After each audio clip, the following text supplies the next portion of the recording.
আমরা দোয়া করি আল্লাহ পাক উপস্থিত শ্রোতা, বক্তা, মাহফিল কমিটির যারা সদস্য আছেন, যারা বুদ্ধি দিয়েছেন, পরামর্শ দিয়েছেন, অর্থ দিয়েছেন, শ্রম দিয়েছেন, আজকের মাহফিল সার্থক করার প্রাণপণ চেষ্টা করেছেন, আমরা দোয়া করি আল্লাহ পাক তাদের প্রত্যেকের নেক হায়াত এবং হালাল রিজিককে প্রশস্ত করুন, আমিন। একটা ঘন্টা আমরা আল্লাহর জন্য ওয়াকফ করতে পারি না ভাই? পরিবেশ পরিস্থিতি তো বুঝলেন। এরকম অবস্থায় যদি আমি সূরা আরাফের 179 নম্বর আয়াত তেলাওয়াত করি, তাহলে মিডিয়ায় আমাকে বিতর্কিত করা শুরু করবে। কি আয়াত? লাহুম কুলুবুন লা ইয়াফকাহুনা বিহা। কিছু মানুষ আছে যাদেরকে আল্লাহ পাক কলব দিয়েছেন, উপলব্ধি করে না। ওয়া লাহুম আযানুন লা ইয়াসমাউনা বিহা। কান দিয়েছেন আল্লাহ পাক, শুনতে চায় না। ওয়া লাহুম আ'য়ুনুন লা ইউবসিরুনা বিহা। আল্লাহ পাক কিছু মানুষকে চোখ দিয়েছেন, তারা দেখতে চায় না।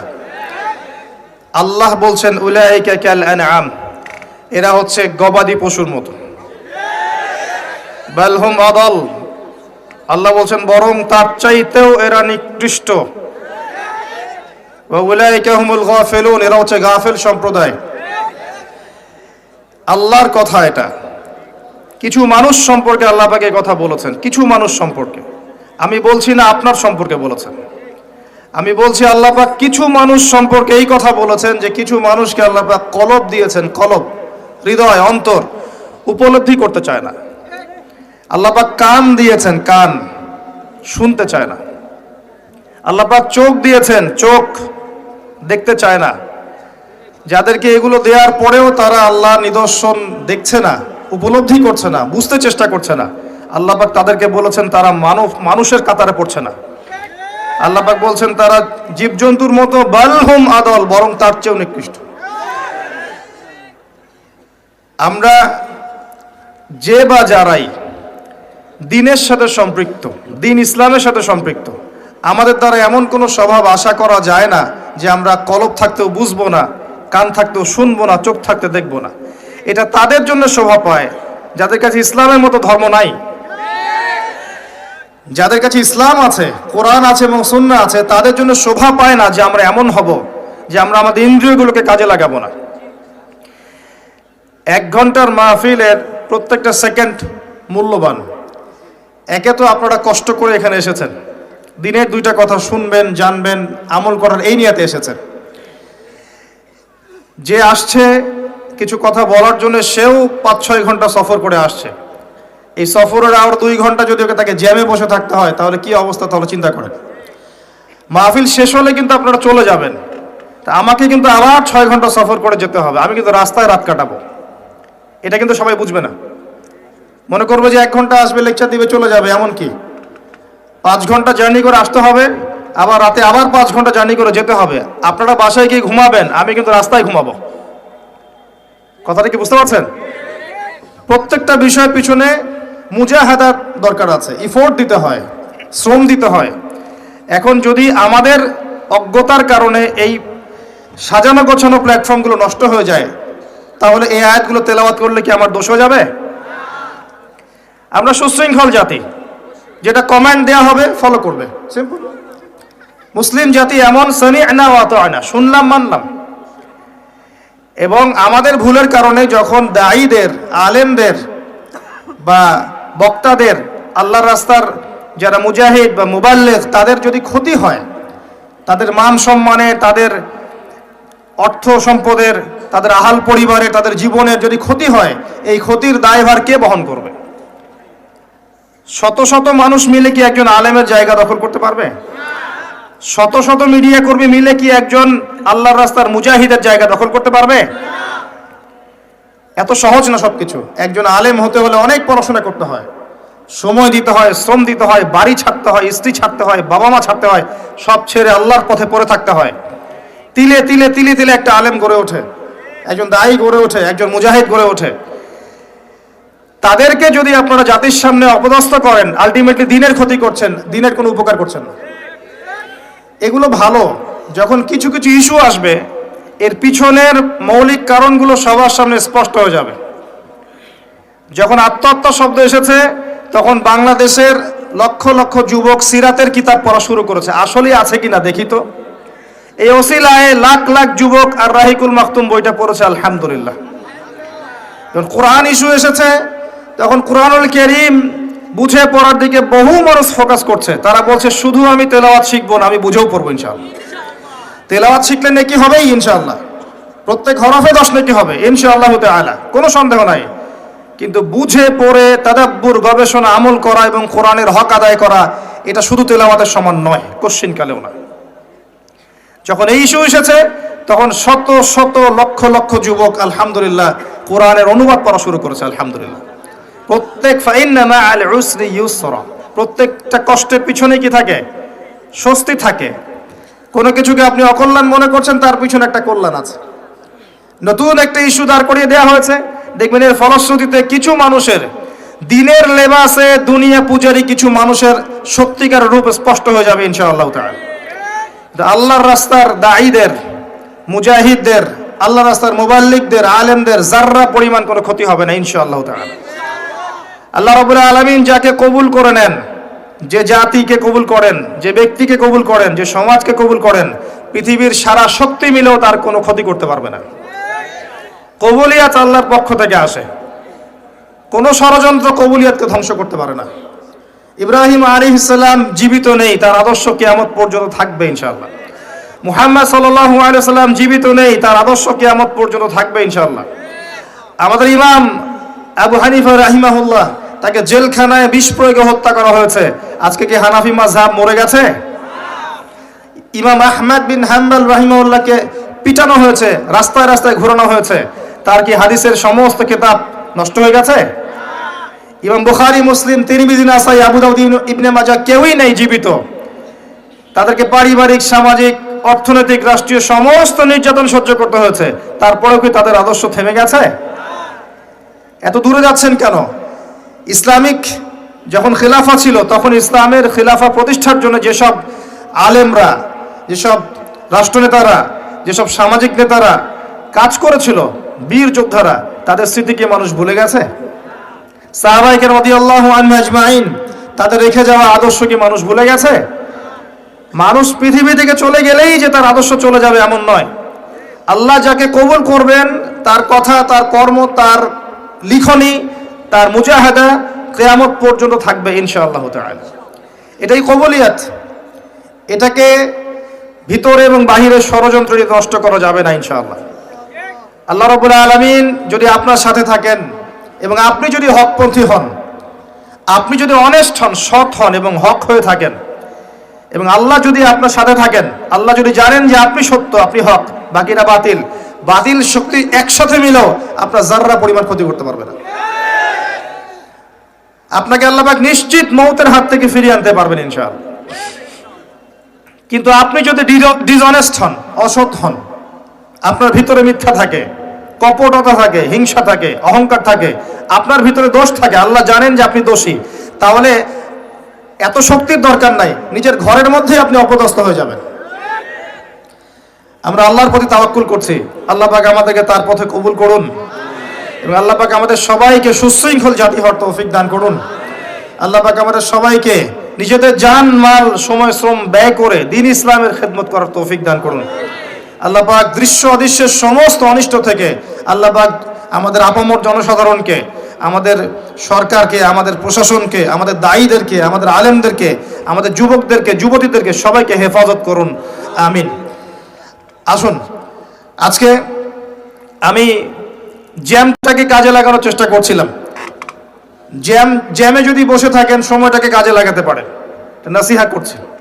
ওই সময়ের মধ্যে আপনি তাসবিহ তাহলিল করতে পারেন, জিকির আজগার করতে পারেন, কোরআন তেলাওয়াত করতে পারেন।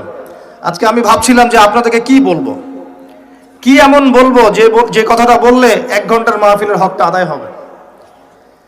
আমি এখানে বসে গাল, গল্প, কেচ্ছা কাহিনী করতে পারি। যদি এই কাজটা করি তাহলে আদৌ এই মাহফিলের হক আদায় হবে না। হবে? আমরা বেশিরভাগ সময় এগুলোই করছি।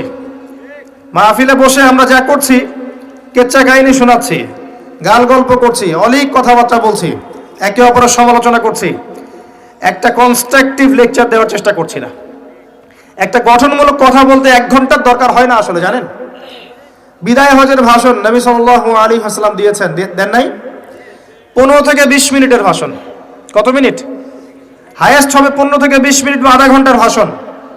কয়েকটা ভাষণ ছিল, তার মধ্যে একটা মেজর ভাষণ আছে। এই আধা ঘন্টার ভাষণে নবী সাল্লাল্লাহু আলাইহি ওয়াসাল্লাম যা বলেছেন, আমি সারা জীবনে সে কথা বলে শেষ করতে পারবো না। আল্লাহু আকবার।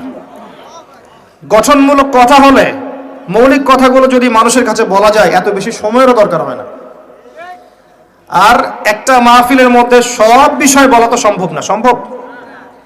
কিছু মৌলিক বিষয় উপস্থাপন করা সম্ভব, যেগুলো পরবর্তীতে আপনারা খুতবায় শিখবেন, দার্সে শিখবেন, আপনার তালিমে শিখবেন, অন্যান্য অনেক যে অপশনগুলো আছে এগুলোতে শিখবেন, বিস্তারিত মাহফিলে শিখবেন মৌলিক বিষয়গুলো।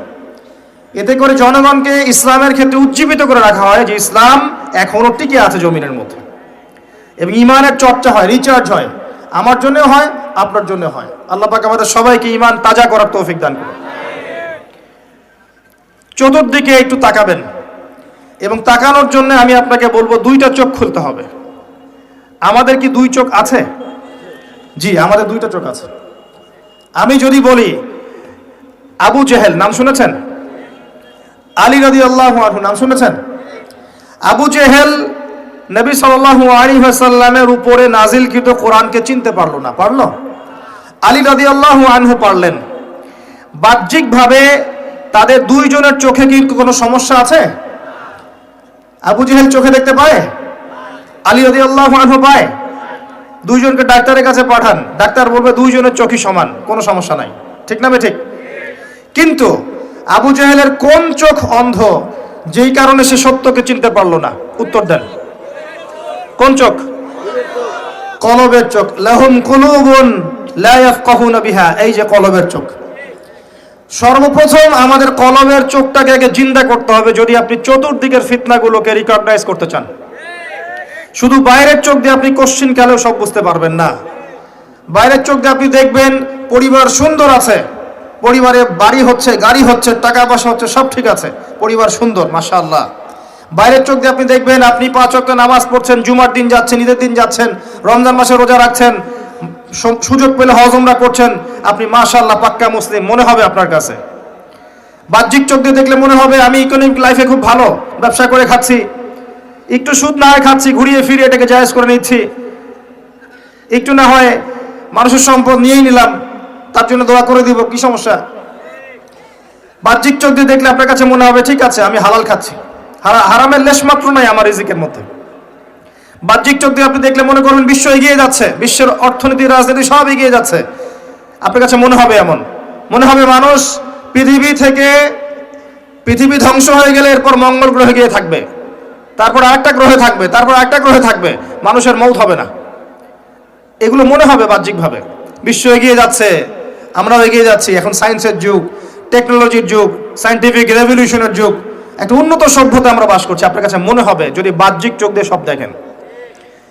কিন্তু ভেতরের চোখ দিয়ে দেখলে আপনি বুঝতে পারবেন, বাহ্যিক জ্ঞান এবং ভেতরের চোখ দিয়ে দেখলে বুঝতে পারবেন প্রতিটা সেকশনে আপনি ফিতনায় জর্জরিত আছেন। আমি আপনাকে আজকে প্রথমে কিছু ফিতনার দিকে নিয়ে যাব, তারপরে আমি সলিউশনের দিকে আসার চেষ্টা করব কি করা যেতে পারে। যদিও আমি আপনাকে 100% সলিউশন দিতে পারবো না, কারণ আমার সেই জ্ঞানও নাই, সেই ইলম ও প্রজ্ঞা আমার মধ্যে নাই, এবং আমি নিজেকে যোগ্যও মনে করি না। প্রত্যেককে যার যার জায়গা থেকে ভাবতে হবে যে সলিউশন কি হতে পারে। কারো দিকে যদি তাকিয়ে থাকেন মুকাল্লিদের মতো আপনি ব্যর্থ হবেন, কারণ সবাইকে সঠিক পথ দেখানোর মতো মানুষের খুব অভাব এখন, যাদেরকে মনে হচ্ছে আপনার জাতির কান্ডারি, দাড়ি টুপির লেবাসে, ভিতরে ইসলাম নাও থাকতে পারে, আপনি জানেন না। অতএব নিজ নিজ ফিকির নিজেকে করতে হবে। প্রথমে আপনাকে আমি ধর্মের দিকে নিয়ে আসেন। আপাত দৃষ্টিতে আপনার কাছে মনে হচ্ছে আমরা সবাই ধার্মিক, মাশাআল্লাহ, আমরা নামাজ পড়ি, রমজানে রোজা রাখি, ইত্যাদি ইত্যাদি। আমি আপনাকে দেখাচ্ছি যে মুসলিমদের তাওহীদের মধ্যে এখন শিরকের ছড়াছড়ি। মুসলিম জাতি এখন তাকদীরে বিশ্বাস করে না অনেকেই। মুসলিমদের মধ্যে অনেকে বের হয়েছে যারা মুহাম্মদ সাল্লাল্লাহু আলাইহি ওয়াসাল্লামকে শেষ নবী হিসেবে মানে না। জি, আপনি অবাক হচ্ছেন, নাম শুনেন নাই? মুসলিমদের মধ্যে এমন অনেকে আছে যারা বলে আমরা মুসলিম, এমনকি বলে আমরা হানাফি মাযহাব ফলো করি, নাউজুবিল্লাহ। এবং এরপরে বলে যে মুহাম্মদ সাল্লাল্লাহু আলাইহি ওয়াসাল্লাম নবী ছিলেন, কিন্তু শেষ নবী না, আরো নবী আসতে পারে। দিন দিন তাদের অর্থনৈতিক ভিত্তি এত শক্তিশালী হয়েছে যে তারা জার্মানির মতো জায়গায় বসে কনফারেন্স করে ফেলেছে এবং বাংলাদেশের মাটিতে ওপেন মাহফিল করার পারমিশন চাচ্ছে। কোথায় আছেন আপনি? বাংলাদেশে এমনও মানুষ আছে যারা বলছে আমরা শুধু কোরআন মানি, হাদিস মানি না। জি, আপনি অবাক হচ্ছেন?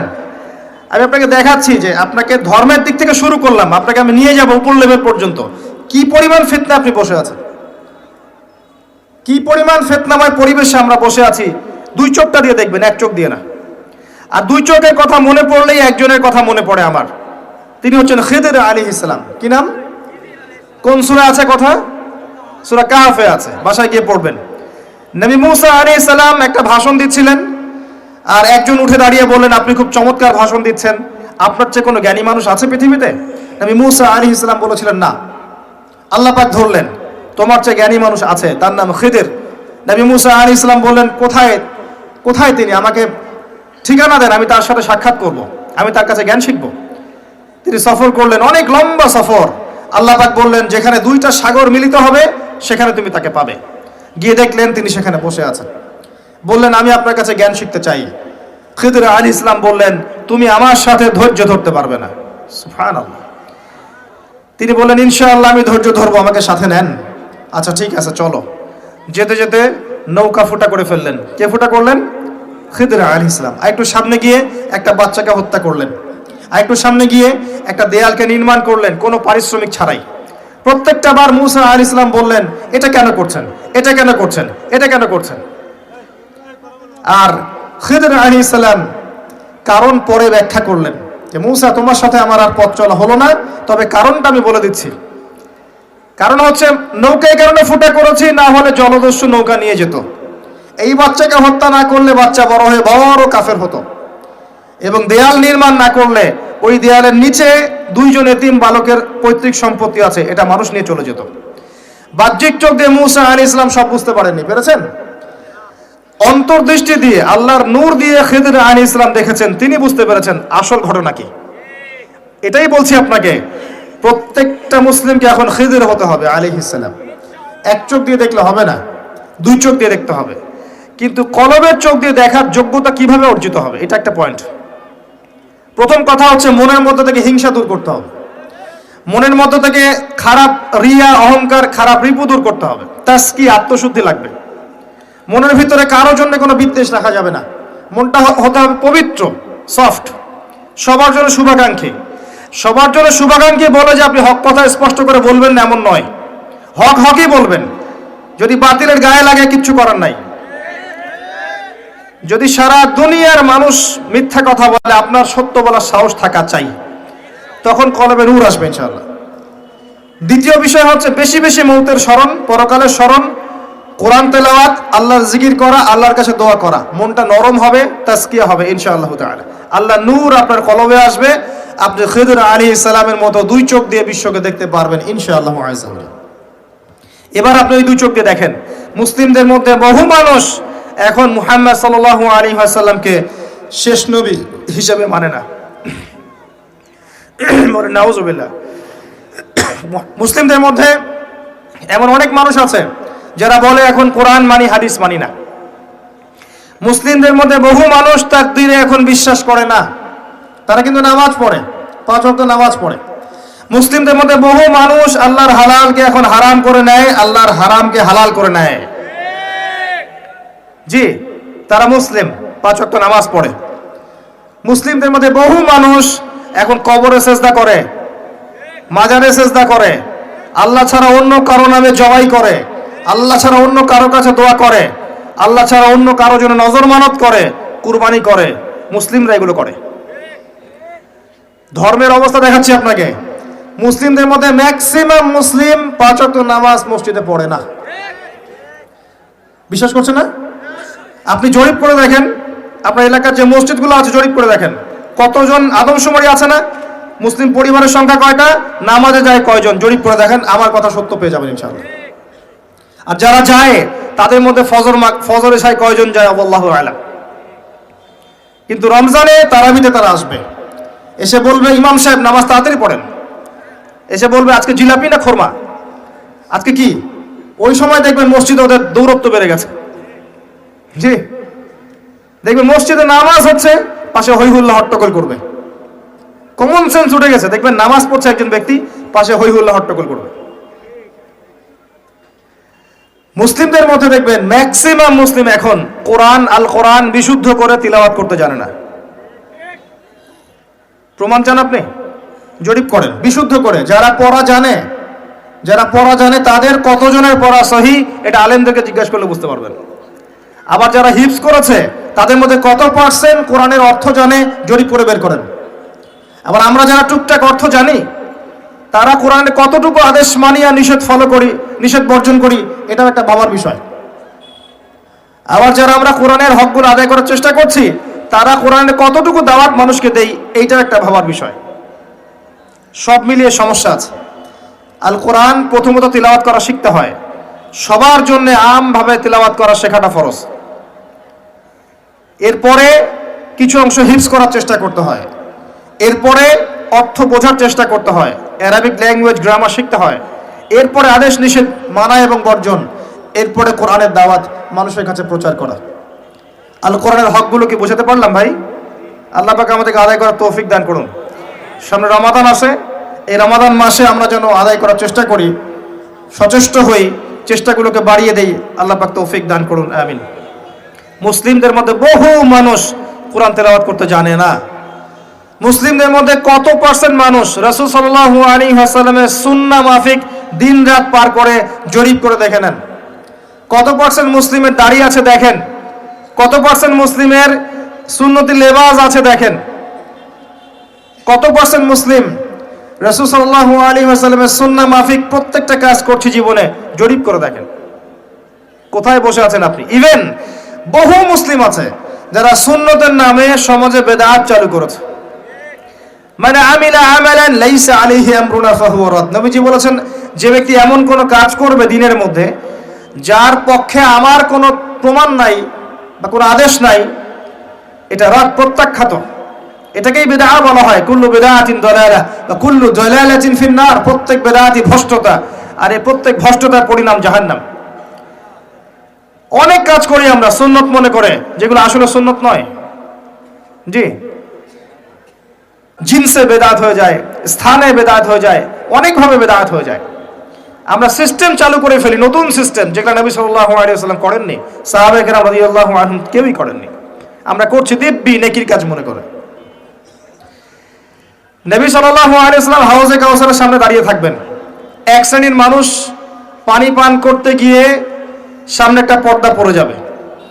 নবীজি বলবেন সাল্লাল্লাহু আলাইহি ওয়াসাল্লাম, ইন্নাহুম মিন্নি। পর্দা পড়ে গেল কেন? এরা তো আমার উম্মত, আমি এদেরকে পানি পান করাবো, পর্দা পড়ে গেল কেন? নবী সাল্লাল্লাহু আলাইহি ওয়াসাল্লামকে বলা হবে, ইন্নাকা লা তাদরি মা আহদাসা বা'দাক। হে নবী, আপনি জানেন না আপনার মৃত্যুর পর এরা আপনার দিনের মধ্যে কত নতুন নতুন বেদাত চালু করেছিল। আল্লাহ পাক কোরআনে বলেছেন যে কিছু মানুষ আছে যারা মনে করে আমরা খুব ভালো ভালো আমল করছি, কিন্তু প্রকৃতপক্ষে এদের সমস্ত আমল ব্যর্থ হয়ে যাচ্ছে। আল্লাহ পাক সূরা ফুরকানের মধ্যে বলেছেন, কিছু মানুষের আমল আমি দেখতে যাব, এরপর এটাকে আমি ধুলো বানিয়ে ছেড়ে দিব। আরেকটা মারাত্মক বিষয় হচ্ছে, যখন আপনি বিদআতে লিপ্ত থাকবেন তখন তওবা করার প্রয়োজন মনে করবেন না, কারণ আপনি ভালো কাজ মনে করেই করছেন। সলিউশন কি? সলিউশন হচ্ছে প্রত্যেকটা কাজ নবী সাল্লাল্লাহু আলাইহি ওয়াসাল্লাম, সাহাবায়ে কেরাম রাদিয়াল্লাহু আনহুম যেভাবে করেছেন হুবহু সেভাবে করার চেষ্টা করা উচিত। আল্লাহ পাক সবাইকে তৌফিক দান করুন। এটা মুসলিম সমাজের ধর্মতাত্ত্বিক অবস্থা। আরো আছে, আমরা ধর্মের নামে দুনিয়া কামাই করছি অনেকেই। ধার্মিকদের অবস্থা বলছি, ধর্মকে ইউজ করে আমরা দুনিয়া কামাই করছি। অনেক ধার্মিক আছে দাড়ি টুপি লেবাস নিয়েও বোনের সম্পত্তির অধিকার দিচ্ছি না, আছি, মেয়েদেরকে অধিকার দিচ্ছি না, তাদের শিক্ষার জন্য কোনো প্রচেষ্টা চালাচ্ছি না, তারা যদি দিন শিখতে চায় প্রতিবন্ধকতা সৃষ্টি করছি। অনেকেই আছে, অনেকে আছে নামাজ রোজা করার পরেও, নামাজ রোজা হজ জাকাত এগুলো করার পরেও সুদ, ঘুষ, জেনা, ব্যভিচার, দুর্নীতি ছাড়তে পারছি না। আছি, আপনাকে ধর্মতাত্ত্বিক ফিতনা দেখাচ্ছি। আরো আছে যারা ধর্মকে লিড দিচ্ছে, তাদের মধ্যে গিয়ে দেখবেন শতটা বিভক্ত দলাদলি আছে। প্রত্যেকেই দাবি করছে আমি হকপন্থী, আসো আমার দলে আসো, ফর্ম পূরণ করো, জান্নাতে চলে যাও, জান্নাতের ডিলার আমি, লিজ লাগলে নিয়ে যাও। কথা কি বোঝা যায়? সবার দলিল একটাই, মান আলাইহি ওয়া আসহাবি, আমি যার উপরে আছি, সাহাবীরা যার উপরে আছে, সবাই একই কথা বলছে। একজন যুবক ছেলে যখন হেদায়েত পেয়ে ইসলামের দিকে আসে, সে কনফিউজড, আমি যাব কোথায়, আমি কোন সংগঠনে ঢুকবো, আমি কোন দলে ঢুকবো, কোন তরিকায় ঢুকবো, কি করলে নাজাত পাবো, কনফিউজড। যার কাছে যায় সে বলে আমি হক। ডাক্তারদের মতো অনেকটা, প্রেসক্রিপশন নিয়ে যাবেন, এক শ্রেণীর ডাক্তারের কথা বলছে, বলবে যে ওই ডাক্তারের কাছে গিয়েছেন, ও তো পারে না, এগুলো খান। জি, দেখবেন খুব কম ডাক্তারকে দেখেছি আমি জীবনে যে অনেস্টলি বলে হ্যাঁ এই ভালো ওষুধ দিয়েছে, এগুলো খান, এর সাথে এটাও খান।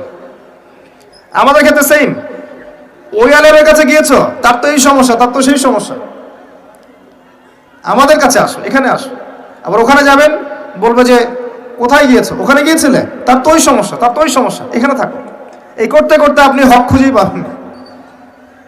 যদি বলেন যে ঠিক আছে আমি এমন মানসিকতা লালন করি যে আমি সবার ভালোটুকু নিব, কারণ সবাই মুসলিম, সবাই আল্লাহকে মানে, রাসূলকে মানে, কোরআনকে মানে, সুন্নাহকে মানে, কিছু ইখতিলাফি বিষয় সবার মধ্যে আছে, এটা ছিল এবং থাকবে, আমি সবার ভালোটুকু নেই, খারাপগুলোকে ছেড়ে দেই, তখন বলবে যে আপনি গোলালু মার্কা মানুষ। কি বুঝলেন? চতুর্মুখী ফিতনা, আপনাকে ধর্মের ফিতনা বলে শেষ করতে পারবো না। এরপরে সামনে আসেন, এবার আসেন আপনার পরিবারে আসেন। বাহ্যিকভাবে মনে হয় যে পরিবারগুলো খুব সুন্দর, চমৎকার, একদম জান্নাতের টুকরা মনে হয়, কিন্তু আদতে ম্যাক্সিমাম পরিবার জাহান্নামের টুকরা। ম্যাক্সিমাম পরিবারে তাওহীদ নাই, ম্যাক্সিমাম পরিবারের সুন্নত নাই, বেশিরভাগ পরিবারে হালাল রিজিক নাই, বেশিরভাগ পরিবারের মেয়েরা পর্দা করে না, বেশিরভাগ পরিবারের যুবকরা দিনের পরোয়া করে না, বেশিরভাগ পরিবারের যুবকরা নামাজ পড়ে না, এমনকি পিতাও নামাজ পড়ে না, বেশিরভাগ মা সিরিয়াল নিয়ে পড়ে থাকবে দেখবেন। হ্যাঁ, বেশিরভাগ পরিবার দেখবেন বস্তুবাদী। বস্তুবাদী বোঝেন কিনা? মানে দুনিয়া পূজারী, দুনিয়া পূজারী, সারাদিন দুনিয়ার ফিকির, কিভাবে আমি খাবো, সকালে চিন্তা করবে দুপুরে কি খাবো, দুপুরে চিন্তা করবো রাত্রে কি খাবো, খালি খাওয়া আর খাওয়া, খাওয়ার জন্য দুনিয়াতে এসেছে। দেখা যাবে স্বামী যদি হালাল ভাবে কিছু করতে চায়, কোনো কোনো ক্ষেত্রে স্ত্রী ফোর্স করে, দেখো না পাশের বাড়ির ভাবির কত টাকা পয়সা, কত সোনা দানা, কত ব্যাংক ব্যালেন্স, আমরা তো কিছুই করতে পারলাম না, তোমার ঘরে এসে আমার জীবনটা নষ্ট হয়ে গেল। তখন স্বামী বেচারা হারাম খেতে বাধ্য হয়, ঘুষ খেতে বাধ্য হয়, সুদ খেতে বাধ্য হয়, দুর্নীতি করতে বাধ্য হয়। কার জন্য করে এগুলা? পরিবারের জন্য করে। একটা চোর যে চুরি করে, ওই চুরির টাকা নিয়ে এসে মেয়েকে খাওয়ায়, বোনকে খাওয়ায়, মাকে খাওয়ায়, বাবাকে খাওয়ায়, খাওয়ায় না? সহজাত প্রবৃত্তি। একটা ধর্ষক সে পর্যন্ত তার মেয়েকে কিন্তু চুমু খায়, আদর করে, করে না? পুরুষ এখন যতদিন যাচ্ছে পরিবারগুলোতে নারী নির্যাতনের জায়গায় পুরুষ নির্যাতন বেড়েছে। যতদিন যাচ্ছে পরিবারগুলোতে নারী নির্যাতনের জায়গায় পুরুষ নির্যাতন বেড়েছে। মানসিক নির্যাতন করতে করতে পুরুষের হায়াত কমিয়ে ফেলেছে এরা।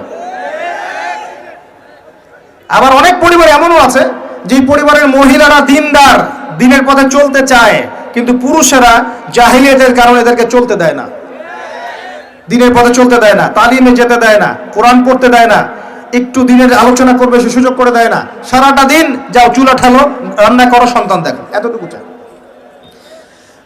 জটিল সমস্যা। আমি ইনশাআল্লাহ তাআলা শুধু ফ্যামিলির বিষয়ে একটা আলাদা লেকচার দিব ইনশাআল্লাহ। আজকে আমি আলাদা লেকচার দিচ্ছি না, আপনাকে কিছু মৌলিক পয়েন্ট বলছি। অনলি ফ্যামিলি, ভাই বিশ্বাস করেন সমাজের কাঠামোগুলো ধ্বংস হয়ে যাচ্ছে ফ্যামিলির কারণে, অনলি ফ্যামিলির কারণে। এত সমস্যা পরিবারগুলোতে, এত সমস্যা আপনি চিন্তা করতে পারবেন। ইল্লা মাশাআল্লাহ, কিছু পরিবার বাদ যাদেরকে আল্লাহ পাক খাস করে রহম করেছেন, এদের পরিমাণ নিতান্তই নগণ্য, খুব কম। ম্যাক্সিমাম কেউ সন্তুষ্ট না। স্ত্রী স্বামীকে নিয়ে সন্তুষ্ট না, স্বামী স্ত্রীকে নিয়ে সন্তুষ্ট না। স্বামী মনে করছে আমি এর চেয়ে ভালো স্ত্রী পেতে পারতাম, স্ত্রী মনে করছে আমি এর চেয়ে ভালো স্বামী পেতে পারতাম। হ্যাঁ, দেখবেন পরিবারের সন্তান বেড়ে উঠছে এমন ভাবে, স্বামী স্ত্রীর মাঝে খারাপ সম্পর্ক দেখে, খারাপ সংস্কৃতি দেখে, ব্যাড প্যারেন্টিংসে, কাজের বুয়ার কাছে, ঝগড়া বিবাদ দেখে এরকম করে সন্তানরা বেড়ে উঠছে। এই সন্তানরা যখন বড় হবে তখন এদের মানসিক অবস্থা কি ভালো থাকবে? নিঃসন্দেহে এরা মাদক সেবন করবে, জঙ্গি হবে, সন্ত্রাসী হবে, টেরোরিস্ট হবে, সিরিয়াল কিলার হবে, এরকম হয়ে যাবে।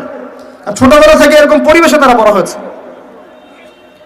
ম্যাক্সিমাম পরিবারে গিয়ে দেখবেন যে ম্যাচিউরড হয়ে গেছে আমাদের যুবকরা, বিয়ে শাদীর কোনো ব্যবস্থা নাই, রিজিকের কোনো সোর্স নাই, বিয়ে করতে পারে না, গোপনে পাপ করে বা ফ্রি মিক্সিং এ যায় বা গার্লফ্রেন্ডের সাথে সময় দেয় বা জেনা করে, এক পর্যায়ে ছেঁকা খেয়ে মিউজিকের কাছে যায়, তারপর মাদক, তারপর দেখবেন ইয়াবা পর্যন্ত চলে যাবে, চলে গিয়ে দেখা যাবে ধর্ষক হবে, জুয়া খেলবে, ক্যাসিনোতে যাবে, অথবা দেখবেন কোন একটা পদের জন্য মানুষকে খুন করা শুরু করবে। পরিবারে এগুলো চলছে। এর জন্য শুধু এই ছেলেটা দায়ী নয়, এর পিতা মাতা দায়ী আছে। পরিবারের পিতারা এখন ইব্রাহিমের মতো নয় আলাইহিস সালাম, পরিবারের মায়েরা এখন সারা এবং হাজরা আলাইহিমা সালাম তাদের মতো নয়, পরিবারের সন্তানরা এখন ইসমাইল আলাইহিস সালামের মতো নয়। খুবই সমস্যা, জটিল সমস্যা। আবার আছে হারাম রিজিক পরিবারে, হারাম রিজিক দিয়ে পরিবারের দেহ রক্ত মাংস গঠিত হয়েছে, এই পরিবারে আপনি নূর কেমন করে আশা করতে পারেন? আর সবচেয়ে বড় কথা কি জানেন? সবচেয়ে বড় কথা হচ্ছে মানসিকভাবে এমনভাবে মাথাগুলোকে ধোলাই করা হয়েছে আমাদের, যে পশ্চিমারা অনেক ভালো, ওদের লাইফস্টাইলটা অনেক ভালো, ওই যারা মুশরিক তারা অনেক ভালো, ওদের সংস্কৃতিগুলো অনেক ভালো, এগুলো দেখে দেখে মিডিয়ার মাধ্যমে দেখে দেখে দেখে দেখে অসুস্থ পরিবেশে যখন মানুষ বড় হয়ে ওঠে তখন সে নিজেও মানসিকভাবে অসুস্থ হয়ে যায়। যখন আপনি এমন একটা পরিবেশে বড় হচ্ছেন যে পরিবেশে অশ্লীলতা আছে, সুদ আছে, বেহায়াপনা আছে, জেনা আছে, প্রতারণা আছে, অবিশ্বাস আছে, ঠকবাজি আছে, তখন এই পরিবেশে আপনি নিজেও দেখবেন একটা প্রতারক হয়ে গেছেন। তখন অন্য কোনো ভালো মানুষকে আপনার কাছে ভালো মনে হবে না, আপনি সন্দেহের চোখে থাকবেন, অস্বস্তিতে, কাউকে বিশ্বাস করতে পারবেন না।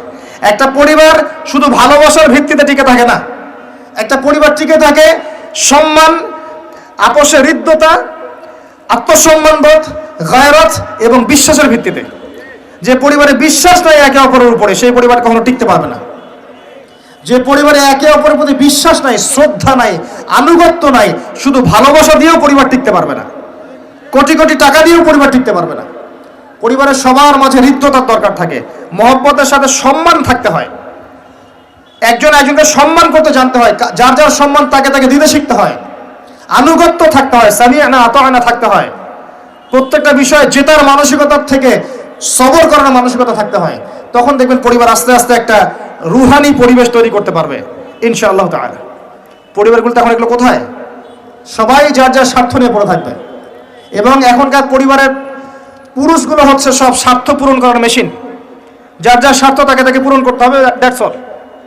পুরুষকে স্ত্রীর স্বার্থ পূরণ করতে হবে, মায়ের, বোনের, সন্তানের সব স্বার্থ পূরণের মেশিন সে। আর সারাটা জীবন এগুলো করার পরে শেষ বয়সে গিয়ে তাকে শুনতে হবে সে কিছুই করেনি কারোর জন্য। হ্যাঁ, এগুলো বাস্তব। কোথায় আছেন আপনি? এগুলোই বাস্তব। আর দেখবেন সারাটা জীবন তাদের অভাব পূরণ করতে, চাহিদা পূরণ করতে এর হায়াতটাই শেষ করে ফেলেছে, দিনের জন্য কিছু করার সুযোগ হয়ে ওঠে নাই। লাস্টে কবরে যাওয়ার পরে দেখবেন সন্তান তার একটা বছরেও কবর জিয়ারত করতে আসে না। খুব জটিল অবস্থা ভাই।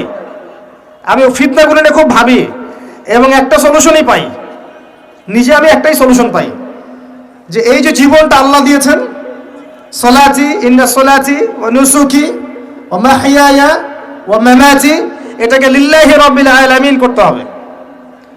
মানে জীবনটা আল্লাহর, এখানে আমার কথা, আমার কাজ, আমার চলাফেরা, আমার পারিবারিক অ্যাটিটিউড, আমার পড়াশোনা, আমার দাওয়া, আমার দিনের জন্য মেহনত, যত কিছু আছে, সবর, আঘাত সহ্য করা, কষ্ট সহ্য করা ইত্যাদি, সব কিছু আল্লাহর সন্তুষ্টির জন্য করতে হবে। কারো কাছে, পৃথিবীর কোন সৃষ্টির কাছে যারা পরিমাণ কিচ্ছু পাওয়ার আশা করবেন না। একটু আশা করবেন আপনি কষ্ট পাবেন। কারো কাছে কোনো আশা করতে যায় না, শুধু আল্লাহর কাছে আশা করেন। সমস্ত কাজের প্রতিদান আল্লাহর কাছে চান, পরকালে আপনি সুখে থাকবেন ইনশাআল্লাহ, শেষ হাসি আপনি হাসবেন ইনশাআল্লাহ। এছাড়া আমি কোনো সলিউশন দেখি না ভাই। আমি কলিজা থেকে কথাগুলো বললাম আপনাকে, আর যে কথা কলিজা থেকে বের হয় সেই কথা আপনার কলিজার মধ্যে আঘাত করবে ইনশাআল্লাহ। সব কাজ শুধু আল্লাহর জন্য করেন, কেউ আপনার আপন না, আল্লাহ ছাড়া কেউ আপনার আপন নয়। আপনি ভুল করবেন যদি আপনি অন্য কাউকে আপন মনে করেন, আপনার পলিটিক্যাল লিডার, আপনার প্রশাসনের স্যার, আপনার পরিবারের স্ত্রী, আপনার সন্তান, হাবি জাবি যা যা আছে, যদি মনে করেন আমার আপনজন, আপনি ভুল করবেন। সবাই সবার স্বার্থ চেনে, সবাই সবার স্বার্থ চেনে, শুধু আল্লাহ আপনাকে নিঃস্বার্থভাবে ভালোবাসেন, আল্লাহ পাক স্বার্থ চান না। সারাটা জীবন পাপ করে থাকলেও একটা বার দাঁড়িয়ে খালি বলেন আল্লাহ আস্তাগফিরুল্লাহ ওয়া আতুবু ইলাইহি, মন থেকে বলেন আল্লাহ আমি ভুল করেছি, আল্লাহ আমাকে মাফ করে দাও। এক মুহূর্তের মধ্যে আল্লাহ পাক আপনার সমস্ত গুনাহগুলোকে নেকিতে পরিবর্তন করে দিবেন ইনশাআল্লাহ। আল্লাহ ছাড়া কেউ নাই আপন। আল্লাহর জন্য খালেস করে ফেলেন নিজেকে, তার দিনের জন্য চেষ্টা করেন। তার দিন আজকে অবহেলিত, তার দিন আজকে অপদস্থ, সারা বিশ্বের বুকে আজকে মুসলিমরা নির্যাতিত, নিপীড়িত। দিনকে এগিয়ে নেওয়ার জন্য কিছু করেন, আপনার ক্ষুদ্র ক্ষুদ্র প্রচেষ্টা ইনশাআল্লাহ আগামী দিন ইসলামের বড় বিজয় নিয়ে আসবে। দিনের জন্য খালাস করে ফেলেন নিজেকে। আপনার সময় আছে এখন, জ্ঞান অর্জন করেন, জ্ঞান অর্জন করেন, পড়াশোনা করেন, আলেম ওলামার কাছে গিয়ে ক্লাসিক্যাল বইগুলো পড়েন, প্রজেক্ট রেডি করেন, দাওয়াতি কাজ করেন, বই লিখেন, বক্তব্য দেন, দিনের জন্য করেন। আপনাকে আপনার দুনিয়া আল্লাহ গুছিয়ে দিবে ইনশাআল্লাহ, দুনিয়া আল্লাহ গুছিয়ে দিবে ইনশাআল্লাহ। আপনি দিনের জন্য খালাস করে ফেলেন নিজেকে, আল্লাহর দিনের হয়ে যান, এবং দুনিয়া যে কাজগুলো করবেন শুধু আল্লাহ সন্তুষ্টির জন্য করবেন, কারো কাছে কিচ্ছু পাওয়ার আশা করবেন না। দেখবেন ইনশাআল্লাহ আপনি সুখে থাকবেন। একটা পর্যায়ে গিয়ে নূহ আলাইহিস সালামকে বলতে হয়েছে রব্বি আন্নী মাগলুবুন ফান্তাসির, আল্লাহ 950 বছর দাওয়াত দিলাম, মানুষ কথা শোনে না, মানুষ শোনেই না। 950 বছর দাওয়াত দিলাম, আল্লাহ আমার পরিবারের লোকও কথা শোনে না, আল্লাহ আমি পরাজিত, তুমি আমাকে সাহায্য করো। একটা পর্যায়ে গিয়ে লূত আলাইহিস সালামকেও তার স্ত্রী সন্তান ছেড়ে চলে যেতে হলো। একটা পর্যায়ে গিয়ে ইব্রাহিম আলাইহিস সালামকে তার বাবাকে ছেড়ে চলে যেতে হলো। একটা পর্যায়ে গিয়ে আসহাবুল কাহফকে সমাজ থেকে চলে যেতে হলো দূরে। একটা পর্যায়ে গিয়ে মুহাম্মদ সাল্লাল্লাহু আলাইহি ওয়াসাল্লামকে হিজরত করে চলে যেতে হলো, সাথে কেউ ছিল না। আল্লাহর জন্যে ভালোবাসা, আল্লাহর জন্যই বিচ্ছেদ, ইতিহাস তাদেরকে ভুলে যায় নাই। তো একটা পর্যায়ে গিয়ে মানুষ যখন আর পারে না, তখন প্রয়োজনে একা আল্লাহকে নিয়ে থাকতে হয়। এটাই আল্লাহ পাকের মারিফতের সর্বোচ্চ লেভেল। আল্লাহকে নিয়ে থাকেন, ইনশাআল্লাহ আপনি ভালো থাকবেন। রাসূলকে নিয়ে থাকেন, ভালো থাকবেন। তার সুন্নাহকে নিয়ে থাকেন, ভালো থাকবেন। তার দিনকে নিয়ে থাকেন, দিনের জ্ঞান অর্জন করেন, দিনটাকে প্রচার করার চেষ্টা করেন, দিনটাকে প্রতিষ্ঠা করার চেষ্টা করেন। দিন প্রতিষ্ঠা করলে কারো কোনো ক্ষতি হবে না, শৈথিল্যতাবাদী হবেন না, আবার চরমপন্থী হবেন না, জঙ্গি সন্ত্রাসী হয়ে যাবেন না। মধ্যম পন্থায় দিনটাকে নিয়ে গিয়ে যাবেন, মধ্যম পন্থায় এগিয়ে যাবেন, ধীরে ধীরে সবরের সাথে। একটা লেকচারে বলেছিলাম, আমাকে 3টা নসিহত করেছিলেন একজন আলেম। বলেছিলেন প্রথমে জ্ঞান অর্জন করো, 1, 2, তারপরে তুমি ধৈর্য ধরা শিখো, আর 3 সাহসী হও। ভীরু কাপুরুষের জন্য জান্নাত নয়, তিনি বলেছিলেন। অতএব এভাবে চিন্তা করলে আপনি ইনশাআল্লাহ দুনিয়াতে ঠকবেন না, বা দুনিয়াতে ঠকলেও পরকালে আপনি জিতবেন ইনশাআল্লাহ তাআলা। পরকালে আল্লাহ পাক আপনার প্রতিটা কষ্টের প্রতিদান দিবেন ইনশাআল্লাহ আযজা ওয়া জাল। আসুন আমরা সবাই যার যার জায়গা থেকে আল্লাহর হয়ে যাই, আল্লাহর জন্য নিজেকে খালেস করে দিই। আর আল্লাহর ভালোবাসা পেতে চাইলে তার রাসূলকে তার রাসূলের আনুগত্য করতে হবে, তার সুন্নাহ মাফিক চলতে হবে। আল্লাহ পাকের ফরজ ওয়াজিবকে ভালোবেসে আদায় করেন, বিরক্ত হয়েন না। নামাজের আজান হচ্ছে, বিরক্ত হয়ে যায় না, ভালোবেসে নামাজে যান। যে আল্লাহ আমার কাছে একটা ইবাদত চেয়েছেন, আমার রব, আমার সৃষ্টিকর্তা আমাকে একটা সুযোগ দিয়েছেন, আমার কাছে একটা ইবাদত চেয়েছেন, সিজদা চেয়েছেন। আল্লাহ আমার কাছে কি আর চেয়েছেন? তাওহীদ চেয়েছেন, সুন্নত চেয়েছেন, হালাল খাই এতটুকু চেয়েছেন, সাধ্যমতো দিনের খেদমত করে এটা চেয়েছেন। আল্লাহ পাক আমার জন্য জান্নাত রেখেছেন, আমি আল্লাহর জন্য করব না? আল্লাহ পাকের কাজগুলো ভালোবেসে করেন, আল্লাহ পাকে কাছে পাবেন ইনশাআল্লাহ তাআলা। দেখবেন যদি আপনি আল্লাহর হয়ে যান, আপনি মনে মনে কিছু চাইবেন, হাত উঠিয়ে চাওয়ার আগে আপনাকে আপনার সামনে আল্লাহ পাক সেটা হাজির করে দিবেন ইনশাআল্লাহ। বিশ্বাস হচ্ছে না আপনার কথা, আমার কথা? আমার জীবনে শত শতবার এই ঘটনা ঘটেছে। মনে মনে চিন্তা করছি যে এটা দরকার, এটা হলে ভালো হতো, এমনকি এমনও চিন্তা করছি এটা খেতে ইচ্ছা করছে, সামনে গিয়ে দেখে হাজির। একটা কথা মিথ্যা বানিয়ে বলছি না, আল্লাহর কসম। এমনও হয়েছে যে আমি মনে মনে চিন্তা করেছি যে এটা খেতে ইচ্ছা করছে, খেতে পারলে ভালো লাগতো। যেখানে গিয়েছি দেখি সেই বাড়ির মালিক সেটা সার্ভ করেছে। এমন একটা ঘটনা আপনাকে বলি যে আমি এক জায়গায় যাচ্ছি, জিজ্ঞাসা করছি যে কি রান্না করছো, বলছে খিচুড়ি রান্না করছে। ঠিক আছে, খুব খুশি, খিচুড়ি খাবো বাসায় গিয়ে। কোনো একটা কারণে রাস্তায় আমার একটা বিপদ হলো। বিপদ হওয়ার পরে আমি বাসায় যেতে পারলাম না, কোনো একটা জায়গায় আমাকে থাকতে হলো অল্প সময়। সেখানে আমার পরিচিত তিনি ভাই, সে আমাকে বলছে কিছু খেয়ে নেন। ঠিক আছে, কি আছে নিয়ে আসেন। খাবার নিয়ে আসা হলো, দেখলাম খিচুড়ি। কথা কি বুঝতে পারছেন? দেখে আমার চোখ দিয়ে এক ফোঁটা পানি পড়লো খাবারের উপরে, যে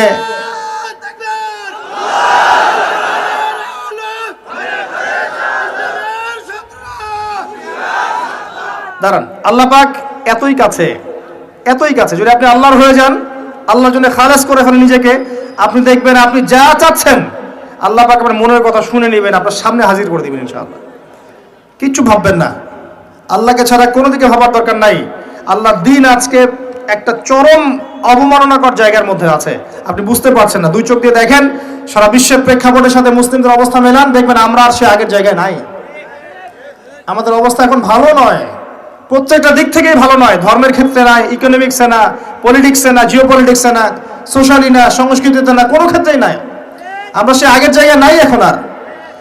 এই জায়গায় রিগেইন করতে হলে আমাদেরকে বেসিক কাজগুলো করতে হবে। আবার নামাজি হতে হবে, আমাদেরকে আবার রোজা রাখতে হবে, আবার দিনের খেদমতের চেষ্টা করতে হবে, কোরআন শিখতে হবে, আবারও সুন্নায় ফিরে আসতে হবে। ইনশাআল্লাহ তাআলা দেখবেন আস্তে আস্তে আস্তে আস্তে এমন প্রজন্ম গড়ে উঠবে যারা ইসলামের পতাকা নিয়ে সামনে এগিয়ে যাবে ইনশাআল্লাহ। আসেন, আপনাকে আমি পারিবারিক বিষয়গুলো আর বেশি বলতে চাচ্ছি না আজকে। আর একদিন ইনশাআল্লাহ আমি টোটাল লেকচারটাই আদর্শ ইসলামিক পরিবার এবং সমকালীন ফিতনাগুলোর উপর দিব ইনশাআল্লাহ। সামনে যান, ফিতনা আপনার অর্থনীতির মধ্যেও আছে। খুব কম মানুষ আছে আমাদের এখানে যারা অর্থনৈতিক জীবনে হালাল খাচ্ছে, ম্যাক্সিমাম সুদ খাচ্ছে। অনেকেই ঘুষ খাচ্ছি আমরা, অনেকেই দুর্নীতি করছে, অনেকে ঠকবাজি করছি, অনেকে মানুষের হক নষ্ট করছে, করছি না? কারো রিজিকে যদি একটা টাকা এরকম হারাম চলে আসে, এই রিজিক দিয়ে আল্লাহর ইবাদত করলে ইবাদত কবুল হবে না। খুব সাবধান। নবীজি আগেই বলেছিলেন সাল্লাল্লাহু আলাইহি ওয়াসাল্লাম, যে সুদ খায়, যে সুদ দেয়, যে সাক্ষী থাকে, যে লিখে রাখে, সবাই সমান অপরাধী। দিব্যি আমরা খাচ্ছি। নবীজি বলেছিলেন সাল্লাল্লাহু আলাইহি ওয়াসাল্লাম, যেটা মায়ের সাথে জেনা করার মতো অপরাধ এবং আল্লাহ এবং তার রাসূলের সাথে যুদ্ধ করার মতো অপরাধ, দিব্যি আমরা খাচ্ছি, দিব্যি খাচ্ছি, পরোয়াই নাই কোনো। এক দিরহাম সুদ খেলে নবীজি বলেছেন সাল্লাল্লাহু আলাইহি ওয়াসাল্লাম 36 বার জেনার পাপ হয়, 36 বার। দিব্যি খাচ্ছে, কোনো পরোয়া নাই। তবে আলহামদুলিল্লাহ এখন এই কথাগুলো শুনে অনেক মানুষ সুদি কারবার থেকে সরে এসেছেন, আমি জানি। আমি দোয়া করি মন থেকে আল্লাহ পাক তাদেরকে বেহিসাব রিজিক দান করুন। রিজিকের মালিক কে ভাই? আমি যদি মনে করি যে আমি সুদি কারবার না ছাড়লে আমার রিজিক কমে যাবে, তাহলে আমি মনে করছি রিজিকের মালিক আমি নিজেই, তাই নয় কি? আল্লাহর উপর তাওয়াক্কুল করে ছেড়ে দিয়ে দেখেন, আল্লাহ পাক আপনার জন্য আসমান জমিনের বরকতের দরজা খুলে দেবেন ইনশাআল্লাহ। বিশ্বাস করছেন না আমার কথা? রিজিক কার হাতে? সমুদ্রের নিচে কোটি কোটি মাখলুক আছে, কে খাওয়ায়? এই জমিনের উপরে কোটি কোটি কীটপতঙ্গ আছে, কে খাওয়ায়? আপনি কি 10টা হাতির দায়িত্ব নিতে পারবেন? এই শত শত হাতিকে কে খাওয়ায়? গবাদি পশুকে কে খাওয়ায়? জীবজন্তুকে কে খাওয়ায়? এই পৃথিবীতে কোনো মানুষ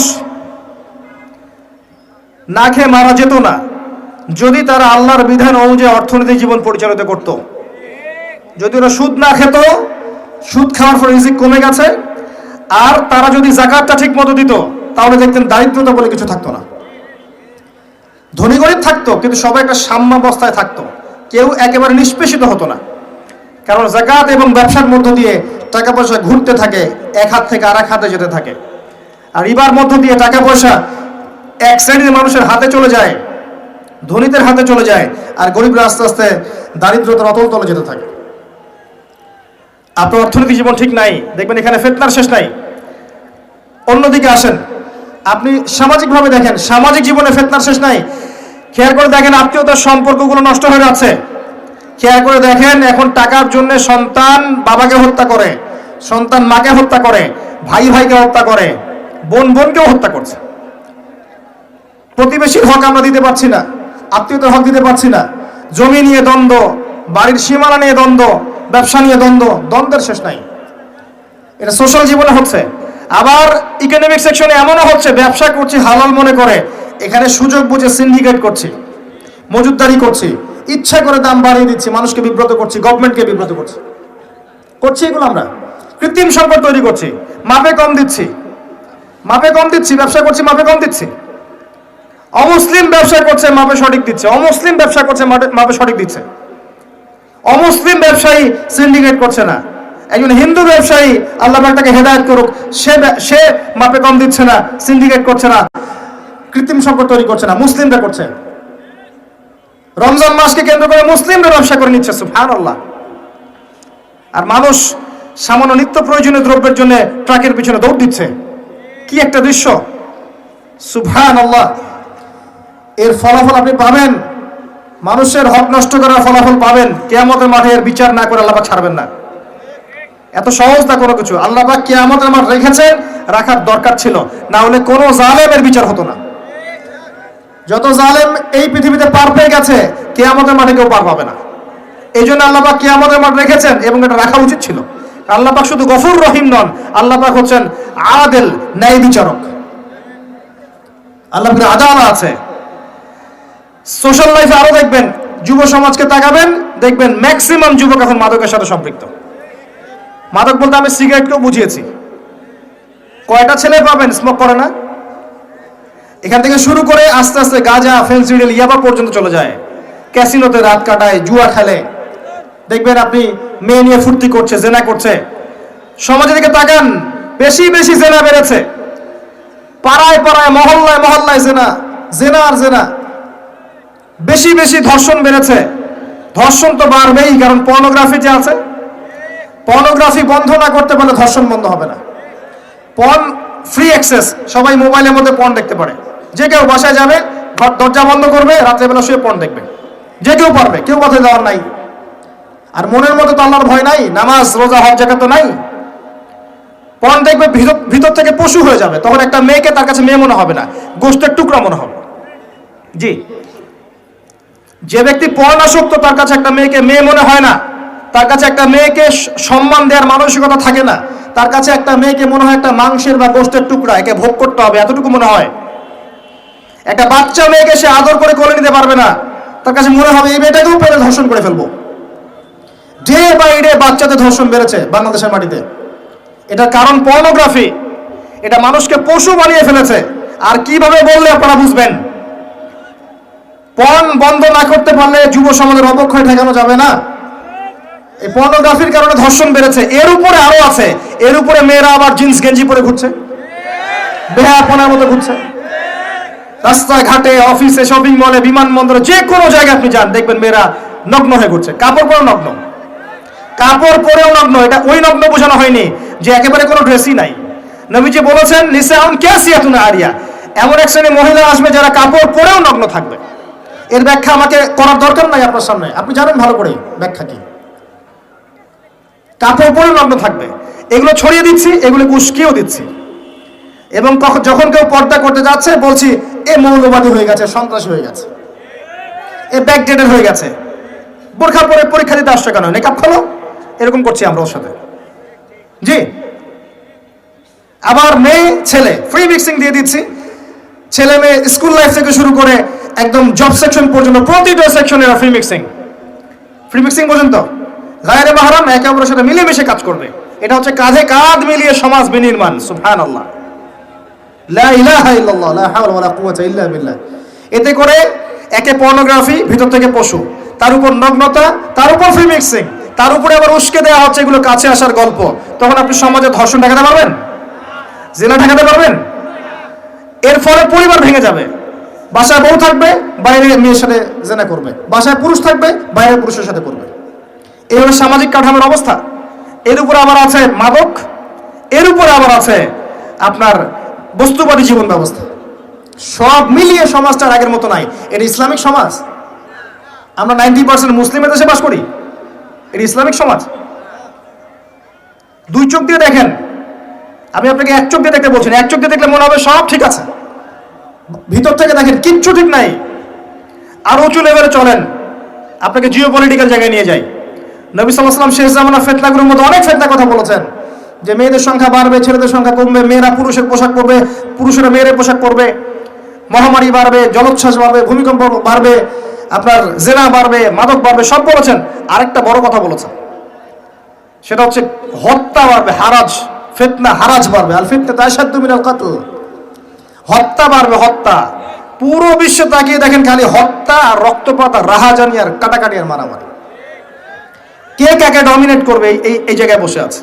কোন দেশ কার উপর আগ্রাসন চালাবে, কার উপর অর্থনৈতিক স্যাংশন দিবে, কার টাকার মান কমিয়ে দিবে, কাকে সামরিক আগ্রাসন দিবে, কোন মুসলিম রাষ্ট্রের মধ্যে জঙ্গি ইস্যু তৈরি করা যায়, এই প্রচেষ্টায় ব্যস্ত হয়ে আছে এরা।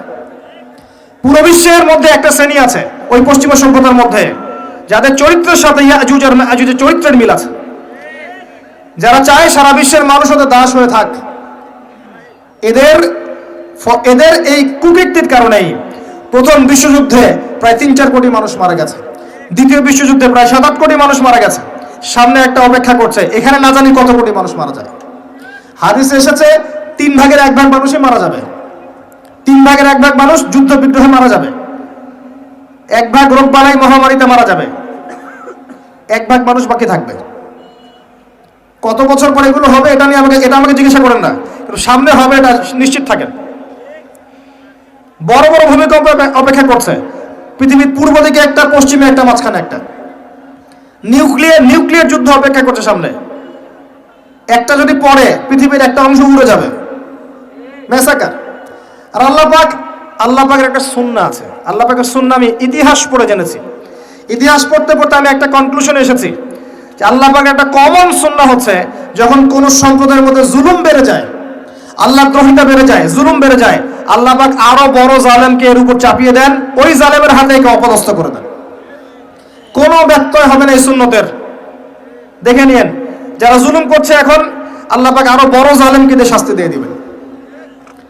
এবং সামনে এই ফিতনাগুলো আরো বাড়তে থাকবে, পৃথিবী সংকুচিত হবে, জনসংখ্যা কমবে, যুদ্ধ বিগ্রহ বাড়বে, আপনার ফ্রেশ খাবার আপনি কম পাবেন, ফ্রেশ এয়ার কম পাবেন, আপনার টাকার মান কমবে, সাস্টেনেবল অ্যাসেট আপনি এখন যদি করে রাখতে না পারেন ভবিষ্যতে পস্তাবেন। অনেক সমস্যা আসবে সামনে, এবং যত ভাইরাসগুলো দেখছেন আরো ভাইরাস আসবে। পৃথিবী এই অবস্থা থাকবে না, পৃথিবী এরকম অবস্থা থাকবে না, এগুলো ভালো হয়েও যাবে না যতদিন পর্যন্ত না আল্লাহ রাব্বুল আলামিনের খলিফা ইমাম মাহদী আসছেন, এবং যতদিন পর্যন্ত না ঈসা ইবনে মারইয়ামের হাতে মসিহ করতে চাচ্ছেন। প্রথম কথা আমি আপনাকে বলবো, ওই যে প্রথমে বলেছে আল্লাহর জন্য নিজেকে খালেস করে দেন, আগে তওবা করে আল্লাহর কাছে ফিরে আসেন, আল্লাহর জন্য খাস হয়ে যান। দুনিয়ার জীবনের এই যে একটা হায়াত 50, 60, 70 বছরের, এটাকে হেলায় খেলায় নষ্ট করেন না। নিজের সময়ের মূল্য দিতে শেখেন, নিজের জীবনের মূল্য বুঝেন। আপনি যদি এখন পৃথিবী থেকে চলে যান, আল্লাহ না করুক, এই পৃথিবীর কোনো কিছুই থেমে থাকবে না, কেউ থেমে থাকবে না, পৃথিবীর ঘূর্ণন থেমে থাকবে না।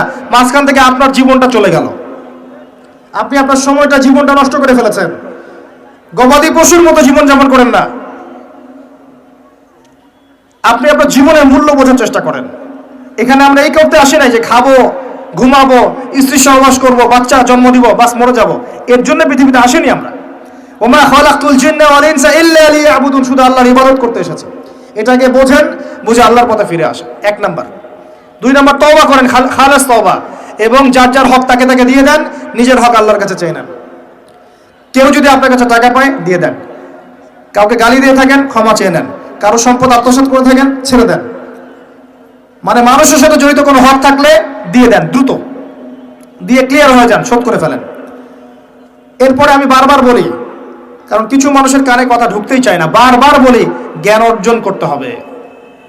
এরপরে জ্ঞান অর্জন করতে হবে, এবং কোরআন, হাদিস, ইসলামের ইতিহাস, ফিকহ, ইসলামের অর্থনীতি, ইসলামিক জিওপলিটিক্স, এগুলো পড়তে হবে। পড়াশোনা করলে পরে আপনার নলেজ আসবে। নলেজ আসলেই কিন্তু নূর আসবে না, নো, নলেজ আসলেই নূর আসে না।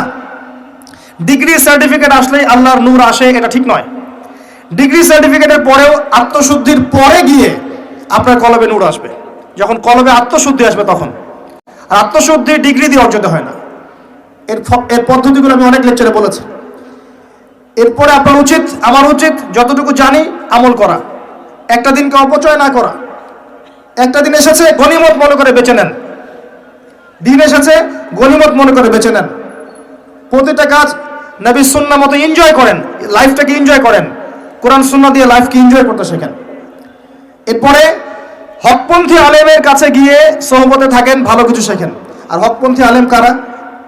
যারা সত্য বলার সাহস রাখে, তারা যারা সত্যকে মিথ্যার সাথে মিশ্রিত করে তারা নয়, যারা দিনকে বিক্রি করে দুনিয়া কামাই করে তারা নয়, যারা উম্মাকে সততা বিভক্ত করে ফেলেছে এরা নয়, যারা ভিতরে হিংসা বিদ্বেষ পরশ্রীকাতরতা অহংকার লালন করে এরা নয়, কশ্চিন কালেও নয়। খুঁজে বের করতে হবে আপনাকে তাসকিয়াওয়ালা মানুষ, আল্লাহ নূরওয়ালা মানুষ। ওই যে খিদর আলাইহিস সালামকে খুঁজে বের করতে হবে। আমি এখনো খুঁজছি, আল্লাহ পাক যেন তৌফিক দেন, মিলিয়ে দেন। আমি এখনো খুঁজছি। যারা আছে যার যার ভালো নিয়ে নেন, আর যদি কারো মাঝে খারাপ কিছু পান আল্লাহর রাস্তা ছেড়ে দেন। তর্ক করতে যায় না, দ্বন্দ্বে যায় না। সমস্ত মুসলিমকে আপনার ভাই মনে করতে শেখেন। আপনি পুরো রাষ্ট্রের মুসলিমদেরকে ভাই মনে করতে শেখেন, সে যেই হোক না কেন। কারো মধ্যে ভালো কিছু পেলে নিয়ে নেন, খারাপ কিছু থাকলে ছেড়ে দেন। আপনি নিশ্চুপ থাকেন, নীরবে থাকেন, ফিতনায় যায় না, ঝগড়ার মধ্যে যায় না, দলাদলির মধ্যে যায় না, ইখতিলাফে যায় না, রিল্যাক্স থাকেন। আর কি করতে পারি? তাজকিয়ার সাথে, আত্মশুদ্ধির সাথে আমরা হালাল রিজিকে সচেষ্ট হতে পারি। বারবার বলছি ভাই, আল্লাহর রাস্তায় হাত জোর করে অনুরোধ করছি, হারাম রিজিক খাইতে যায়েন না। অল্প খান, হালাল খান, আল্লাহ পাক বারাকা দিবে ইনশাআল্লাহ। আল্লাহ পাক ওই রিজিকের মধ্যে এমন বরকত দিবে যেটা দিয়ে আপনি ইনশাআল্লাহ দিব্যি দুনিয়ার জীবন কাটিয়ে ফেলতে পারবেন ইনশাআল্লাহ। আর দুনিয়াতে কাটাতে অত কিছু লাগে নাকি ভাই? 5 তলা বাড়ি লাগবেই, একতলাতে হয় না? হবে না ভাই? লাক্সারিয়াস একটা খাট লাগবেই, নর্মাল একটা খাটে শোয়া যায় না? যায় না? 3 বেলায় বিরিয়ানি খেতে হবে, 3 বেলা সাদা ভাত খাওয়া যায় না? খেতে বসে কি 20টা আইটেম লাগবে? 2টা আইটেম দিয়ে খাওয়া যায় না? দুনিয়া জীবন কাটাতে কি লাগে আমাদের আসলে? কতটুকু লাগে? আমরা পারি বা কতটুকু? কত খাবো আর কত পরবো? 50টা 100টা জামার দরকার আছে, 10টা হলে হয় না? যেটা নাই সেটার জন্য লোভ না করলে হয় না? এই চাহিদার লোভই তো আমাদেরকে আস্তে আস্তে বস্তুবাদী বানিয়েছে। আল্লাহ পাক আমাদেরকে বোঝার তৌফিক দান করুন। আরেকটা কথা বলি, এগুলোর পাশাপাশি পারিবারিক আদর্শ সুন্দর করার চেষ্টা করেন। আপনি আপনার সাধ্যমতো চেষ্টা করেন। যদি এরপরেও না পারেন, আমি বলবো যেহেতু এটা আখিরুজ্জামান এবং যেহেতু আমাদের হাতে সময় কম, এই জন্য অনেক বিষয়ে এমন আছে যেখানে আপনাকে একটা ডিসিশনে আসতে হতে পারে যে আপনি 1000 বার চেষ্টা করছেন, চেষ্টার পর চেষ্টা করেই যাচ্ছেন, কিন্তু কাজের কাজ কিছুই হচ্ছে না। কিছুতেই আপনার অধীনস্থ মানুষেরা আল্লাহর কথা শুনতে চায় না, রাসূলের কথা শুনতে চায় না। আপনি সেপারেট আদর্শ ইসলামিক পরিবার গড়ে তোলেন, ছেড়ে দেন, সম্পর্ক রাখেন, যার যার হক দিতে থাকেন। আপনি সেপারেট আদর্শ পরিবার গড়ে তোলেন, একা একা ইসলামিক পরিবার গড়ে তোলেন, ভালো থাকবেন ইনশাআল্লাহ, ফিতনায় যাবেন না। হালাল একটা রিজিকের সোর্স হয়েছে, আপনি আলাদা পরিবার গড়ে তোলেন। আর অবশ্যই পরিবার গঠন করার সময়, লিসেন যুবক ভাইদেরকে বলছি, পরিবার গঠন করার সময় আল্লাহর ওয়াস্তে সৌন্দর্য, এই বংশ, টাকা পয়সা এগুলোকে প্রথম প্রায়োরিটি দিতে যাবেন না, প্রাধান্য দিতে যাবেন না। শুধু দিনদারিতা দেখেন, শুধু দিনদারিতা। দিনদারিতা পাওয়ার পরে যদি সৌন্দর্য থাকে বা বংশ ভালো হয় বা আপনার টাকা পয়সা থাকে, সেটা ডিফারেন্ট ব্যাপার। আপনি নূরুন আলা নূর, আপনি আরো বেশি পেয়েছেন, সুবহানাল্লাহ, আপনার তাকদীর ভালো। যদি না পান, অনলি দিনদারিতা নিয়ে থাকেন। আবার দিনদার ক্যাটরিনা কাইফ খুঁজতে চায় না। ছেলেরা চায় দিনদার ক্যাটরিনা, আর মেয়েরা চায় দিনদার বিল গেটস। দিনদার ক্যাটরিনা খুঁজতে যায় না। আর একটা কথা বলে রাখি, বোরখা পরা মেয়ে হইলেই পাগল হয়ে যায় না। সব বোরখার পিছনে সত্যিকারের দিন থাকে না। খুব সতর্ক থাকবেন, খুবই সতর্ক থাকবেন। আল্লাহর কাছে ভিক্ষা চেয়ে নেবেন একটা দিনদার মেয়ে, যে আপনার জীবনটাকে, ওই যে নবী সাল্লাল্লাহু আলাইহি সাল্লামকে যেমন খাদিজা রাদিয়াল্লাহু আনহা সাপোর্ট দিয়েছেন, ঠিক এভাবে সাপোর্ট দিতে পারে এমন একটা মেয়ে আপনার জীবনের জন্য যথেষ্ট। আর যদি এমন কাউকে পেয়ে যান, এমন কাউকে যদি পেয়ে যান, আর কোথাও পা বাড়াতে যায় না। আমার কথা বুঝতে পারছেন? হারাম হোক আর হালাল হোক, আর কোথাও পা বাড়াতে যায় না, যদি এমন কাউকে পেয়েই যান। যদি না পান তাহলে ডিফারেন্ট ইস্যু, যদি পেয়ে যান তাহলে আর কোথাও পা বাড়াতে যায় না। দুনিয়ার ছোট্ট জীবন কাটিয়ে দেন, ইনশাআল্লাহ পরকালে আপনাকে আল্লাহ পাক জান্নাত দিবেন ইনশাআল্লাহ। সন্তান সন্ততি হবে, সন্তানদেরকে এমন করে বড় করেন যেমনটা আমরা পাইনি। আমরা যেমন ছোটবেলায় পাইনি, অনেক কিছু পাইনি, আছে না এরকম? আমাদের শৈশব কৈশোর যৌবনে অনেক সময় চলে গেছে না, যেগুলোতে আমরা বিপদে ছিলাম, ইসলাম বুঝিনি, কোরআন বুঝিনি, সুন্নাহ বুঝি নাই। আমাদের বাচ্চার কাছে যেন এমন না হয়, একদম শুরু থেকে এদেরকে আলিফ থেকে শুরু করাবেন ইনশাআল্লাহ তাআলা। এদেরকে ইসমাইল আলাইহিস সালামের মতো বড় করে তোলেন। ঘরে ঘরে যদি একটা করে ওমর রাদিয়াল্লাহু আনহুর মতো সন্তান জন্ম নিতে পারে, এই উম্মার বিজয়কে ঠেকাতে পারবে? আমরা চলে যাবো এক সময় দুনিয়া থেকে, ওরা আসবে, দেখবেন ইনশাআল্লাহ ওরা এই পৃথিবীটাকে ইসলামিক পরিবেশ বানিয়ে ফেলবে ইনশাআল্লাহ। আল্লাহ পাক কবুল করুক আমাদের সন্তানদেরকে। আরেকটা কাজ বলবো, আল্লাহ পাক আপনাকে কিছু ক্ষমতা দিয়েছেন, কাউকে টাকা দেন, কাউকে আল্লাহ পাক বলার ক্ষমতা দেন, কাউকে করার ক্ষমতা দেন, কাউকে দেখবেন জমি জমা দিয়েছেন, কাউকে পলিটিক্যাল পাওয়ার দিয়েছেন, কাউকে প্রশাসনিক পাওয়ার দিয়েছেন। আল্লাহ পাক এক এক মানুষকে এক এক ক্ষমতা দিয়েছেন। যার যার জায়গা থেকে আল্লাহর নবী মুহাম্মদ সাল্লাল্লাহু আলাইহি ওয়াসাল্লামের রেখে যাওয়া এই দিনটাকে খেদমত করে যান। যার যার জায়গা থেকে আপনি আল্লাহর রাসূলের রেখে যাওয়া এই পবিত্র যে আমানত দিন ইসলাম, তিনি নাই চলে গেছেন, আমাদের কাছে দিয়ে গেছেন, এর খেদমত করে কবরে যান, আল্লাহ পাক জান্নাত দিবেন ইনশাআল্লাহ। আপনার অল্প টাকা আছে, আপনি একটা মসজিদ করতে পারেন না? একটা এতিমখানা করতে পারেন, একটা মাদ্রাসা করতে পারেন, একটা স্কুল করতে পারেন, একটা কলেজ করতে পারেন, বা এতিমদের জন্য কোনো প্রজেক্ট করতে পারেন, বিধবাদের জন্য কিছু করতে পারেন, মেয়েদের শিক্ষার জন্য কিছু করতে পারেন। আপনি গভর্নমেন্ট সেকশনে থাকলে মানব সেবামূলক কিছু কাজ করতে পারেন, যেখানে ইসলাম ফুটে উঠবে, কাজ করতে পারি না? আপনি প্রশাসনে থাকলে হালালে থাকতে পারেন, ঘুষ না নিতে পারেন, দুর্নীতি না করতে পারেন, আপনার জায়গা থেকে আপনি ন্যায়ের পথে থাকলেন, অন্যায় গেলেন না, দিনের খেদমত না? যে ভাইরা সীমান্ত পাহারা দিচ্ছে, ওরা কি দিনের খেদমত করছে না? এই বাংলার মাটিকে তারা বাহ্যিক বৈশত্রুর আক্রমণ থেকে রক্ষা করছে না? বিনীত রাত কাটাচ্ছে না? অনেক পরিশ্রম করছে, এগুলোকে খেদমত নয়? সবাই সবার জায়গা থেকে খেদমত করতে পারে, এটাই হচ্ছে আমাদের কাজ। আল্লাহ পাক আমাদের সবাইকে বোঝার তৌফিক দান করুন। এই কাজগুলো করে অল্প আমলে ঝুলে নিয়ে পরকালে আল্লাহ পাক যদি আমাদেরকে কবুল করেন, গুনাহগুলোকে মাফ করে দেন, যদি বলেন যাও তোমরা চেষ্টা করেছিলে, আচ্ছা আজকে তোমাদেরকে মাফ করে দিলাম, তোমরা জান্নাতে চলে যাও, তখন আমাদের যে সফল কে আছে? এটাই শেষ করবো একটা আয়াত দিয়ে। আল্লাহ পাক বলেছেন কুল্লু নাফসিন যায়িকাতুল মাউত, প্রত্যেকটা নফসকে মওতের স্বাদ গ্রহণ করতে হবে। ফাইন্নামা তুওয়াফাউনা উজুরাকুম ইয়াউমাল কিয়ামা, কিয়ামতের মাঠে তোমাদেরকে নিজ নিজ প্রতিদান বুঝিয়ে দেওয়া হবে। ফামান যুহজিহা আনিন নার ওয়া উদখিলাল জান্নাতা ফাকাদ ফাজ, ওই দিন যাকে জান্নাতে প্রবেশ করানো হবে আর জাহান্নামের আগুন থেকে বাঁচানো হবে, একমাত্র সেই ব্যক্তি সফল, আর কেউ সফল না। ওয়ামাল হায়াতুদ দুনিয়া ইল্লা মাতাউল গুরুর, এই দুনিয়ার জীবনটা ফিতনা, ফাসাদ, ধোঁকাবাজি ছাড়া আর কিচ্ছু না। আল্লাহ পাক আমাদের সবাইকে বোঝার তৌফিক দান করুন, আমিন। রাত অনেক হয়ে গেছে প্রিয় ভাইরা, আমি আলোচনা শেষ করছি। আমরা সবাই দোয়া করি আল্লাহ পাক আমাদের সবাইকে দুই চোখ দিয়ে বিশ্বকে দেখার তৌফিক দান করুন। আল্লাহ পাক আমাদের সবাইকে কোরআন সুন্নাহর জ্ঞান অর্জন করার তৌফিক দান করুন। আমাদের সবাইকে হালাল খাবার তৌফিক দান করুন। আমাদের সবার পরিবারগুলো জান্নাতের টুকরা বানিয়ে দিন। আমাদের সন্তান সন্ততিকে কবুল করুন। আমাদের মধ্যে যারা অসুস্থ আছে সবাইকে আল্লাহ পাক মাফ করে দিন। আল্লাহ পাক আমাদের মধ্যে যারা মারা গেছেন সবাইকে মাফ করে দিন। আল্লাহ পাক আমাদের মা বোনদেরকে খাস পর্দায় থাকার তৌফিক দান করুন। আল্লাহ পাক আমাদেরকে দ্বীন ইসলামের জন্য কাজ করার তৌফিক দান করুন। আমাদের নবগঠিত তারাস পৌরসভার কাউন্সিলর সাহেব লুৎফর কবির লিমন ভাই, তিনি দোয়া চেয়েছেন, আমরা দোয়া করি খাস করে আল্লাহ পাক তার নেক হায়াত